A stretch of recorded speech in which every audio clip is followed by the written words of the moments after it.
Welcome back. Another weekend, more stuff to do. Let's continue improving the handling of the MX-5. Let's take a look at what we've got. After the frame rail bracing and the wheels and tires, it was already significantly better, but I think we can add something else. I also got a set of similar ones on the Celica and it made a huge difference. So let's take a look. Okay, this is what I've got. Here's a set of Hardrace anti-roll bars or sway bars, however you want to call them. This is the one for the front, this is the one for the rear. To go with that, I have a set of adjustable VMAX end links. Probably not really necessary, but well, adjustability is pretty cool.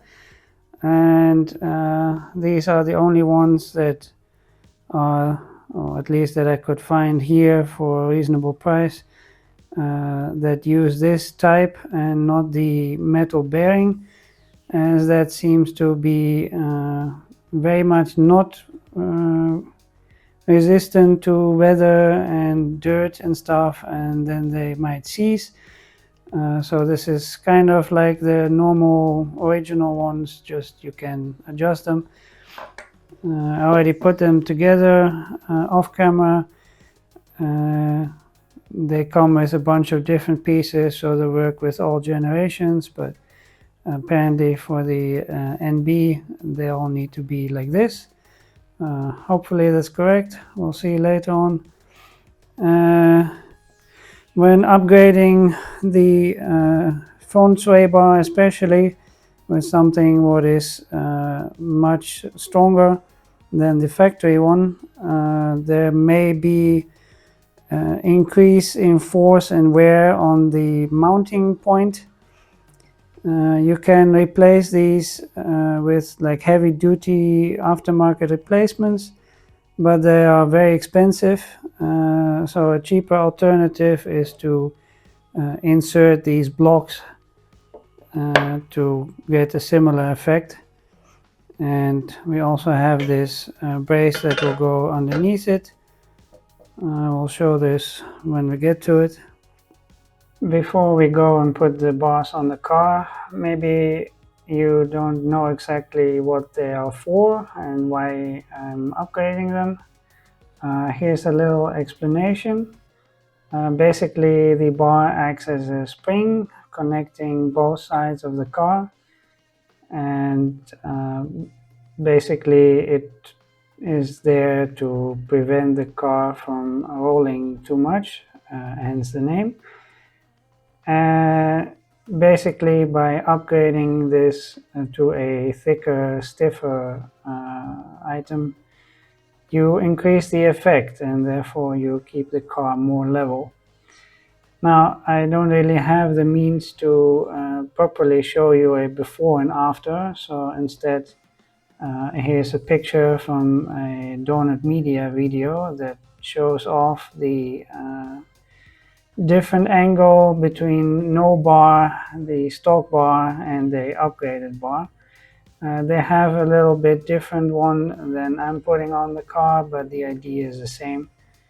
So yeah, let's go and install. Okay, I put the car up in the air. You join me underneath. Here you can see the end link and the rear sway bar.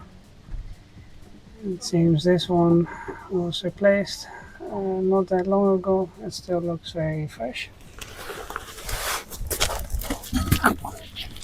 On the other end is a black one. It's a little rustier, and for some reason the mount here is kind of mangled. I hope that's not going to bite me in the ass. Of course, this is just going to spin as they always do, so I'll see if using an impact will zip it off. Sometimes you get lucky.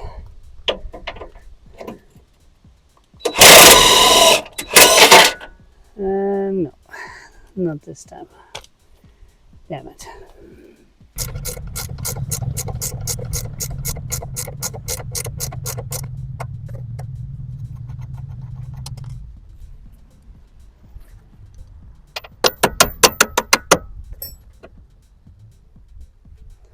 Okay, one side loose, on to the next.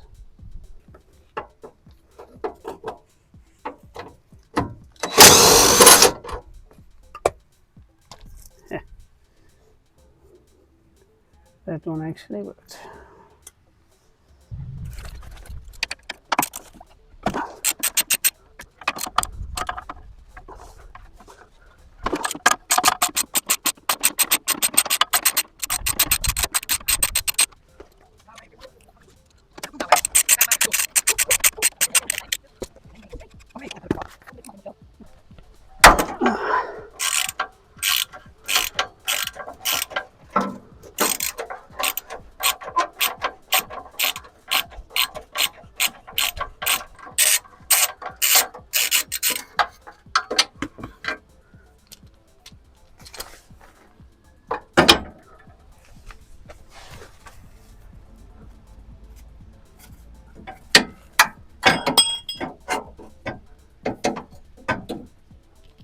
Well, I got all the bolts out, but this appears to be very stuck.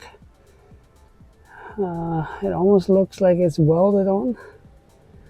I really hope that's not the case. I guess I'll see what I can do and then get back to you. Okay, after a bunch of drilling, I managed to get it off. Clearly this used to be a stud like this, and some idiot decided it was a good idea to just weld this bracket in place. I'll have to find some other solution to mount it, but I think I will stick with the one nut for now and well, replace it with something in the future. Okay, managed to track down a bolt in my toolbox of the correct size, drilled out the hole fully and put it in from the back. So I took off the bar, now I can compare. So here we have the old one and the new one. You can clearly see the new one is significantly thicker, so it should do a much better job. On top of that, it's also adjustable with 2 positions. I think I will leave it in the outer one, which is the softer setting for now, and then can always adjust if I deem it necessary. Let's put it on.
Okay, bar is mounted. Here's the other side. with my new nut and bolt. Certainly a better way than the previous nonsense. So yeah. Now I can attach the end links and set it up properly.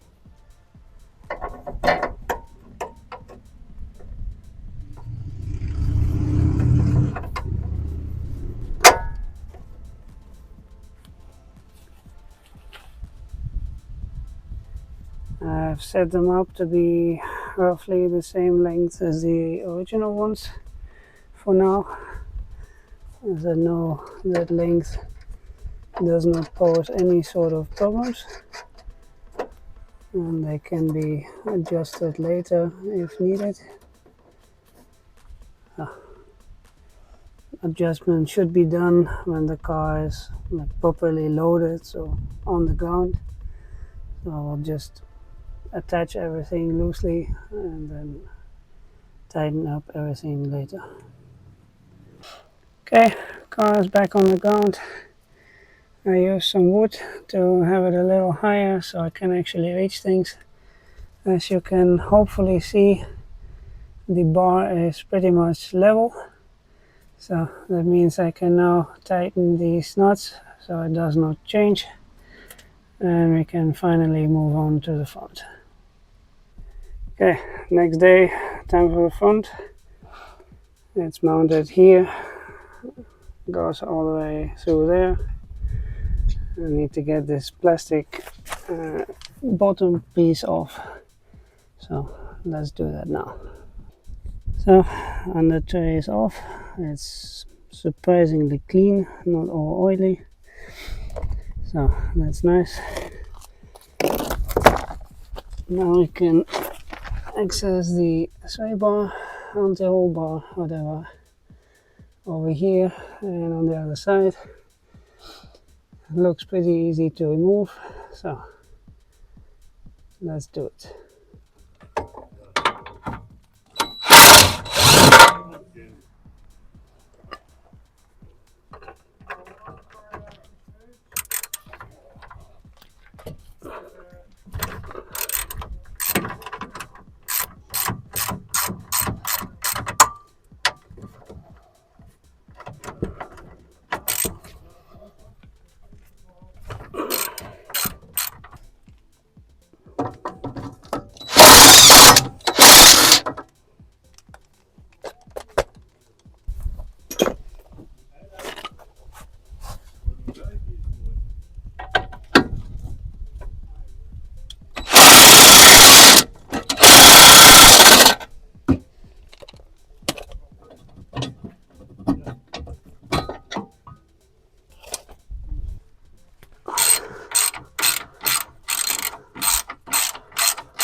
Underneath here, I discovered there's a block of wood wedged here. I don't know why this would be here. Free weight savings?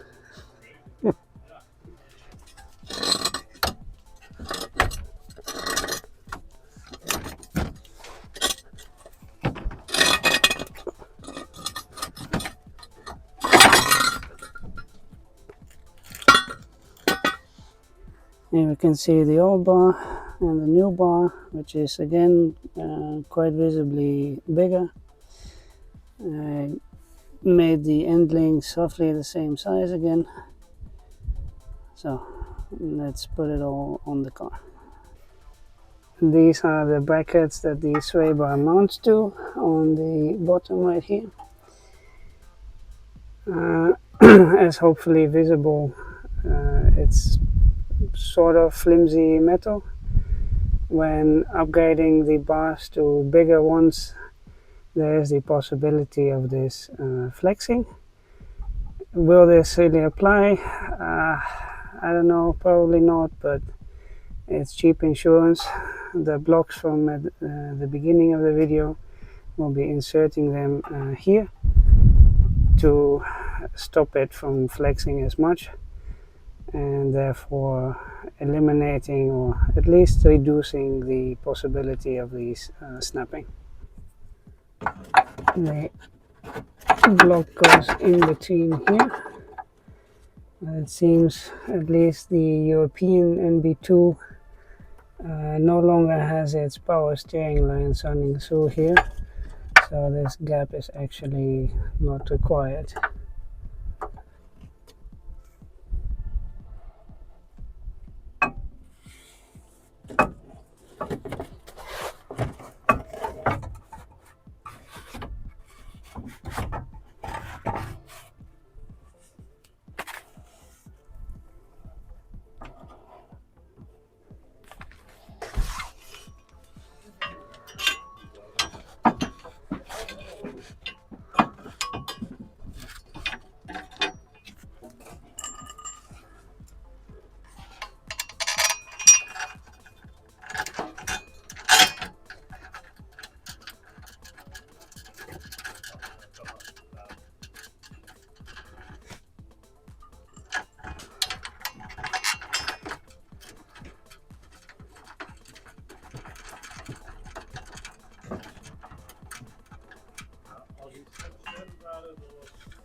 It's very hard to film, but I think this is correct.